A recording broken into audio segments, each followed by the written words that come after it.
Pangdam 14 Hasanuddin Maijen Toto Imam Santoso menyebut indeks kerawanan pemilu Sulawesi Selatan secara umum masuk dalam kategori rawan rendah dengan skor 10,2. Meski rawan rendah, namun ada 4 kabupaten kota di Sulawesi Selatan yang masuk dalam kategori kerawanan tinggi. Keempat daerah itu adalah Kota Makassar, Parepare, Kabupaten Jeneponto, dan Bulukumba. Pada pemilu serentak 2024, sebanyak 24.372 personil disiapkan untuk membantu pengamanan pemilu di 3 provinsi yang masuk wilayah teritorial Kodam 14 Hasanuddin. Masyarakat seluruh Forkopimda baik Sulawesi Selatan, Sulawesi Barat, dan Sulawesi Tenggara untuk kumpul bersama silaturahmi.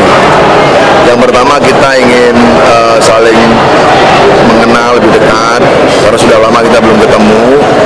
Yang kedua, momentum ini kita manfaatkan untuk menyampaikan kaitan dengan pemilu karena saat ini memang pemilu yang menjadi prioritas tugas kita, baik yang dari pemerintah daerah menyampaikan Pak Gubernur, kemudian dari Pak Kapolda, kemudian dari saya sendiri Pangdam, dan juga dari KPU dan Bawaslu. Intinya kalau memang ada permasalahan yang menonjol akan kita selesaikan bersama, dan juga kita menyampaikan bagaimana kesiapan kita khususnya TNI Polri untuk menghadapi pemilu 2024 ini.